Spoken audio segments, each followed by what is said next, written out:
Praise the lord. ప్రభునందు ప్రియులారా, ఈ దిన దేవుని వాగ్దానం చదువుకుందాం.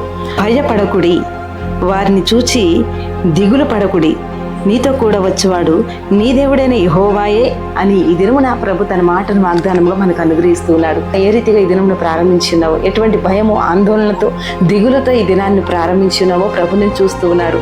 నీకు నూతన బలాన్ని ఇచ్చేందుకే, నీ మనసును ధైర్యపరిచేందుకే, నీతో కూడా ఉండి ఆయన నిన్ను నడిపించేందుకే ఈ దినమున ఈ యొక్క వాగ్దానం ద్వారా నీ వద్దకు వచ్చి ఉన్నాడు. కనుక దేవుని మాట యందు వాగ్దానం అందు నమ్మికతో దేవునిపై ఆధారపడే వ్యక్తిగా, ఆయన సన్నిధిలో ప్రార్థించే వ్యక్తిగా, ఆయన యందు భయభక్తులు కలిగిన వ్యక్తిగా నీవు ప్రారంభిస్తే ఆయన ప్రతి విషయంలో నీకు నెమ్మదినివ్వబోతూ ఉన్నాడు. నీకున్న ప్రతి ఆర్థికమైన పరిస్థితుల నుంచి, అప్పుల సమస్య నుండి, అనారోగ్యం నుండి విడిపించి ఉన్నతమైన స్థితిలోనికి ఆయన నడిపించబోతూ ఉన్నాడు. తండ్రి, ఈ యొక్క వాగ్దానం ప్రతి ఒక్కరి పట్ల నెరవేర్చి యేసుక్రీస్తు నామంలో రక్షణ, విడుదల, స్వస్థతనిచ్చి మ్యారేడ్ డే అలాగే బర్త్డే జరుపుకున్న బిడ్డలు ప్రత్యేకంగా దీవించమని ప్రార్థించి వేడుకొనిచున్నాను తండ్రి. ఆమేన్.